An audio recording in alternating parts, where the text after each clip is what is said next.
अमीर और गरीब बच्चों की जिंदगी। अरे मोरी मैया, कितना दम लगाना पड़ रहा है मुझे। ऊपर से ये गर्मी, लाइट आना ना आना एक बराबर ही लगता है। अरे भाग्यवान, तुमसे ये काम नहीं हो रहा तो मुझे दे दो, बैठे बैठे मैं कर दूंगा। पापा जी, आप ऐसा क्यों करेंगे? लाइए, ये काम मैं कर देती हूँ, आप दोनों आराम कर लीजिए। अरे हट पागल, अभी तो तू कपड़े धोकर आई है, अब तू ये काम करेगी? आराम करने की तुझे जरूरत है, तू कर। वैसे भी मैं जानती हूँ गर्मी से सबकी हालत खराब है, इतनी देर तक धूप में कपड़े धो रही थी। हाँ माँ जी, ये तो है। ओहो, ये दोनों बच्चे कहाँ चले गए माँ जी? अरे तेरी सहेली के घर ही खेल रहे थे।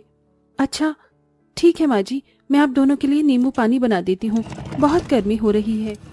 ठीक है बना दे, लेकिन इसके बाद तू आराम करना, वरना मैं तेरी पिटाई कर दूंगी। हिमानी अपने सास ससुर के लिए नींबू पानी बना देती है। वहीं दूसरी ओर हिमानी के बच्चे सामने वाली अमीर पड़ोसन शेफाली के बच्चे निधि और आकाश के साथ खेल रहे थे। अरे तुम दोनों ऐसी मिट्टी में क्यों खेल रहे हो? अरे बहुत मजा आएगा, आओ आओ देखो हमने मिट्टी का घर बनाया।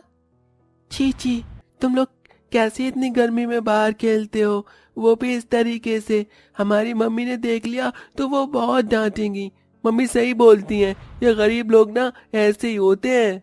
लेकिन भैया हम तो अमीर है ना। ओह मम्मा आ गई गाड़ी से, चलो चलो पीछे हो जाओ। तभी शेफाली कार से नीचे उतरती है और उसके हाथ में बहुत सारे शॉपिंग बैग थे। ओह माय क्यूट बेबी, इतनी गर्मी में बाहर क्या कर रहे हो? एसी चलाकर टीवी देखते या गेम खेल लेते? अच्छा ये देखो, मैं तुम्हारे लिए क्या क्या लेकर आई हूँ। तुम्हारी नई शर्ट, तुम्हारे लिए चोको चिप्स, न्यू शूज और ये टॉयज। निधि बेटा, तुम्हारे लिए टेडी और बाबी। वाओ मम्मा, ये तो बहुत ज्यादा अच्छे हैं।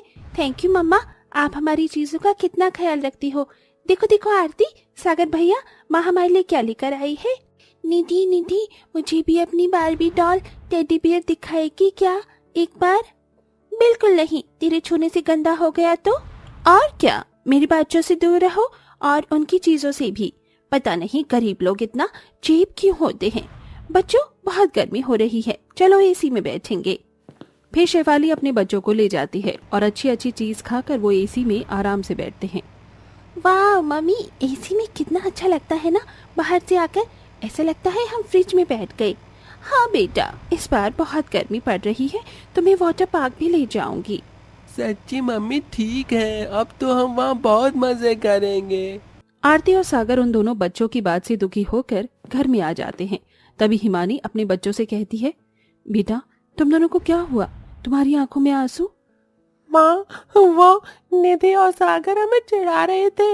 उनकी मम्मी ने उन्हें बहुत महंगे महंगे तोहफे, अच्छे अच्छे कपड़े, शूज और बहुत कुछ दिया है। हम भी चाहते हैं कि आप भी हमें वही चीज ला कर दो। बेटा उनके घर में ज्यादा जने नहीं हैं बेटा, लेकिन यहाँ सब लोग हैं।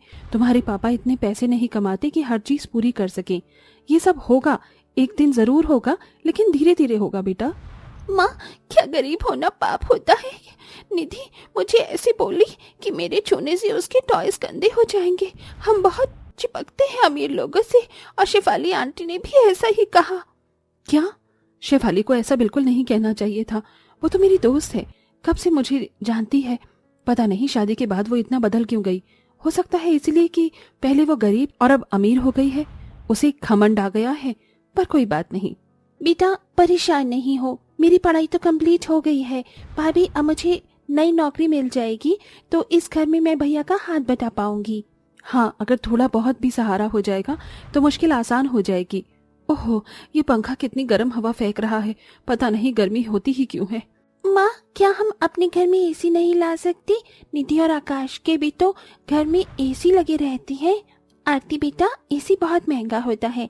अगर हम एसी ला सकते तो हमारे घर में फ्रिज भी होता है, पर हमारे घर में फ्रिज भी नहीं है और जो पहले वाला था वो भी खराब हो गया। ऐसे ही पूरा परिवार गर्मी में परेशान रहता है। रात को गर्मी में खाना खाना भी मुश्किल हो जाता है। वहीं दूसरी तरफ अमीर शेफाली अपने बच्चों के साथ खूब मजे से टीवी देखकर एसी में खाना खाती है। अगले दिन लाइट चली जाती है तो शेफाली अपना इन्वर्टर ऑन कर लेती है, लेकिन बेचारी हिमानी, उसके बच्चे और घर के सारे लोग घर के बाहर आकर हाथ पंखा करने लगते हैं। हे भगवान, अभी लाइट कब आएगी? ऐसे तो गर्मी में परेशान हो जाएंगे। वैसे ही भयंकर गर्मी है, धूप भी अभी तक गई नहीं। हाँ जी, ये तो है। अगर शाम को लाइट नहीं आई तो गर्मी में और अंधेरे में खाना बनाना पड़ेगा। इतने में बाहर शेफाली आ जाती है। ओहो, आप सब लोग कैसे लाइन लगाकर बाहर बैठे हुए हैं? घर में इन्वर्टर नहीं है क्या? ओफो, मैंने भी ये क्या पूछ लिया। आपका तो ठीक से खाना पीना भी नहीं हो पाता। सुविधा होना तो दूर की बात है। अब घर में 7-8 जने होंगे तो यही होगा। इसीलिए बोलते हैं छोटी फैमिली बड़ी हैप्पीनेस। शेफाली, तुम मेरी बहुत पुरानी दोस्त हो, उसके बाद भी ऐसे कहती हो। कुछ नहीं तो इतना ही मान रख लिया करो कि मेरे माँ जी पापा जी यहाँ हैं। उनके सामने तो ऐसी बातें मत बोलो। क्यों? सच सुनकर कड़वा लग रहा है क्या? खैर, मेरे घर में तो इन्वर्टर लगा है तो मैं चलती हूँ। मुझे कल अपने बच्चों को वाटर पार्क भी लेकर जाना है। ऐसे सुनाकर शेफाली वहां से चली जाती है। लाइट को गए हुए 4 घंटे हो जाते हैं। अंधेरा हो जाता है। घर में मोमबत्ती जलानी पड़ती है। राहुल घर पर आता है। इतने में लाइट भी आ जाती है। पापा आ गए, पापा आ गए, लाइट भी आ गई, लाइट आ गई। पापा पापा, आपको पता है ना, बहुत गर्मी हो रही है। हमें भी वाटर पार्क लेकर चलो, और हमें भी टॉयज चाहिए, मुझे भी और दीदी को भी। बच्चे, ऐसी फरमाइश मत करो। जानते हो घर में कूलर भी नहीं है और गर्मी भी पड़ रही है। अभी हम इन चीजों के लिए पैसे बर्बाद नहीं कर सकते। हिमानी, तुमने खाने में आज क्या बनाया है? अजी खिचड़ी बनाई है। अरे यार, फिर से वही खिचड़ी। कल भी तुमने खिचड़ी बनाई थी, दही भी नहीं लाई होगी। तो इतनी गर्मी में सिर्फ सूखी खिचड़ी खाओ, कैसे दिन आ गए हैं? कुछ और भी बना लिया करो। अजी, आप घर के हालातों से अच्छे से वाकिफ हैं। कुछ नहीं है तब भी तो यही बना रही हूँ। गरीबी और गर्मी में गुजारा करना आसान बात थोड़ी है। ठीक है, खाना ले आओ। ऐसे ही गर्मी में दिन गुजरते हैं। शेफाली अपने बच्चों को 2-3 बड़े वाटर पार्क में ले जाती है और पूरा परिवार बाहर से ज्यादा एसी में ही रहता था। एसी के बिना तो शेफाली और उसके बच्चे एक पल भी नहीं रह सकते थे। एक दिन घर में खाने के लिए कुछ नहीं होता, फिर भी हिमानी शेफाली के दरवाजे पर चली जाती है। आज मैं बहुत तकलीफ में हूँ, मुझे मांगना नहीं चाहिए, फिर भी शायद दोस्त के नाते वो मुझे कुछ पैसे उधार दे दे। शेफाली, शेफाली कहाँ हो तुम? अरे दरवाजा तो खुला हुआ है, कितनी देर हो गई, वो आ भी नहीं रही। मैं ही चलती हूँ। हिमानी थोड़ा अंदर जाती है कि उसे शेफाली की खराब हालत दिखती है। वो बड़ी मुश्किल से चलकर अपने बच्चों को पानी का गिलास देने वाली होती है, लेकिन बेहोश हो जाती है। वहीं बिस्तर पर उसके दोनों बच्चे भी बीमार थे। हे भगवान, ये सबकी क्या हालत हो गई है?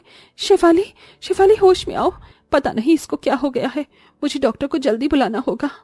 हिमानी अपनी सहेली को बिस्तर पर लेटाती है और जल्दी से डॉक्टर को बुलाकर लाती है, जहां डॉक्टर उन सब का चेकअप करके पर्ची पर दवाई लिखता है। डॉक्टर, इन तीनों को क्या हो गया, आप बताइए ना। दरअसल एसी में रहने की वजह से इन तीनों को ठंड लग गई है और इनकी हड्डियों में भी दर्द है।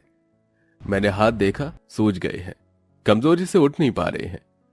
देखिए, मैंने दवाई लिख दी है, 15 दिन में सही हो जाएंगे। बस आपको यही ख्याल रखना है कि 24 घंटे एसी में न रहें, थोड़ा बहुत पंखा चला कर रहें, वरना ऐसी हालत रहेगी। ठीक है डॉक्टर। शेफाली को होश आ जाता है। हिमानी, तो मैंने तुझे कितना कुछ बोला, तेरे परिवार तुझे, तेरे बच्चों को अलग बेइज्जत किया, इसके बाद भी तू मेरा ख्याल रखने चली आई। मैंने तो तेरे से दोस्ती का मान भी नहीं रखा, फिर भी तूने मेरा ख्याल रखा, क्यों? पहली बात इंसानियत के नाते, दूसरी बात तू मेरी दोस्त है और अब पड़ोसन भी। मैं तुझे कैसे इस हालात में छोड़ सकती थी? मैं बातों को इतना दिल से नहीं लगाती। तू जब तक ठीक नहीं हो जाती मैं यहीं रहूंगी। भाई साहब आ जाएंगे तो जाऊंगी। हिमानी अपनी सहेली और उसके बच्चों की बहुत सेवा करती है, उन्हें सूप पिलाती है, टाइम पर दवाई खिलाती है। उसका पति गणेश आ जाता है, जिसे वो सब कुछ बताती है और अपने घर चली जाती है। 2-3 दिन बाद शेफाली उसके घर जाकर माफी मांगती है, जिसके बाद दोनों सहेली एक दूसरे के गले लग जाती हैं। अब बस कर शेफाली, हम दोनों के बीच सब कुछ अच्छा हो गया है, इसलिए मैं तुझे जो भी दूंगी तुझे वो लेना ही होगा। दिल से दे रही हूँ ताकि तेरे बच्चे परेशान ना हो, आखिर मैं उनकी मौसी की तरह हूँ। अच्छा ठीक है। इस तरह दोनों अमीर गरीब सहेलियों के बीच सब कुछ ठीक हो जाता है। आखिर हर किसी की जिंदगी आसान नहीं होती और शेफाली अपनी सहेली के घर पर एसी कूलर लगवा देती है। साथ ही उसकी ननंद को अपने पति की कंपनी में जॉब दे देती है, जिसके बाद उनके घर की आर्थिक स्थिति ठीक हो जाती है और सब खुशी खुशी रहने लगते हैं।